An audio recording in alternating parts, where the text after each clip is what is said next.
guys, welcome back to Janu All in One channel. இன்னைக்கு நம்ம சேனல்ல டேஸ்டியான சிக்கன் கிரேவி எப்படி செய்யறதுன்னு பார்க்கலாம் வாங்க. இது சிம்பிளாவும் ரொம்ப டேஸ்டாவும் இருக்கும். இது இட்லி, தோசை, சப்பாத்தி, பூரி, ரைஸ் எல்லாத்துக்கும் சூப்பர் காம்பினேஷனா இருக்கும். ஒரு வாட்டி ட்ரை பண்ணி பாருங்க. திரும்ப நீங்களே செய்வீங்க. இப்போ எப்படி செய்யறதுன்னு பார்க்கலாம் வாங்க. ஒரு கடாயில 3 டேபிள் ஸ்பூன் ஆயில் சேர்த்துக்கலாம். இப்போ ஸ்பைசஸ் எல்லாம் சேர்த்து வதக்கிக்குவோம். இல்லை 2 பட்டை சேர்த்துருக்கேன். கூடவே 4 கிராம்பு சேர்த்துக்கோங்க. இப்போது 1 டீஸ்பூன் மிளகு சேர்த்துக்கலாம். 1 டீஸ்பூன் சோம்பு சேர்த்துக்கலாம். ஒரு முழு பூண்டை உரித்து சேர்த்துக்கலாம். கூடவே கொஞ்சம் கருவேப்பிலை போட்டுக்குவோம். ஒரு பெரிய வெங்காயத்தை கட் பண்ணி சேர்த்துக்கலாம். கொஞ்சம் கோல்டன் ப்ரௌன் ஆகிற வரைக்கும் வதக்கிக்குவோம். இப்போது ஒரு அரை மூடி தேங்காவை திருகி சேர்த்துருக்கேன். கலர் சேஞ்ச் ஆகிற மட்டும் நல்லா வதக்கி எடுத்துப்போம். கொஞ்சம் ரோஸ்ட் ஆகட்டும், அப்போ தான் கிரேவி டேஸ்ட்டாக இருக்கும். இந்த கலர் வந்தால் போதும். இப்போ ஒரு மிக்ஸி ஜாரில் சேர்த்துடலாம். அது கூட சில இன்க்ரீடியன்ட்ஸ் சேர்க்கலாம். 1 டேபிள் ஸ்பூன் மிளகாத்தூள் சேர்த்துருக்கேன்.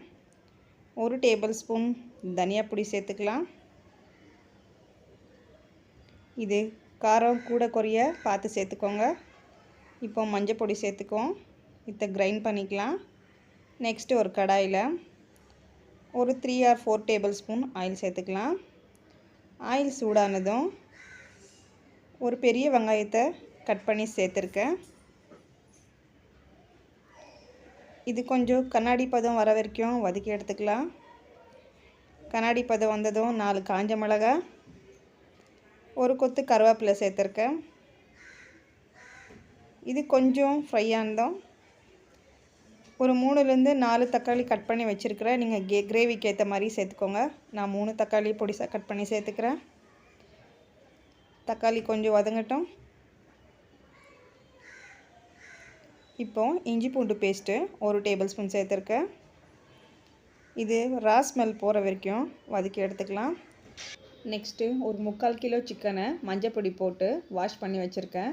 அதையும் சேர்த்துக்கலாம். அந்த ஈரப்பதம் வதங்குற வரைக்கும் வதக்கி எடுத்துக்குவோம்.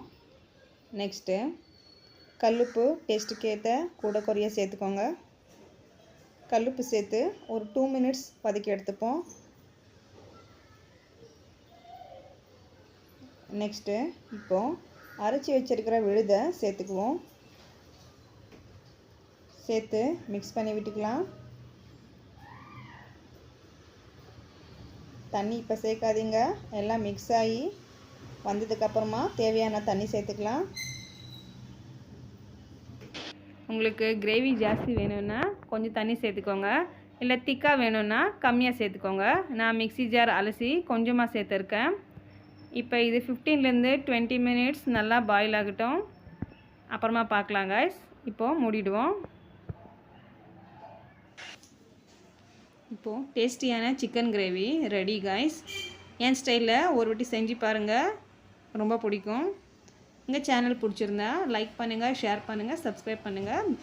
ஆல் என்ற பெல் ஐக்கான் மேலே கிளிக் பண்ணுங்கள். அப்போ தான் நான் போடுற வீடியோ நோட்டிஃபிகேஷனாக வரும். தேங்க்யூ.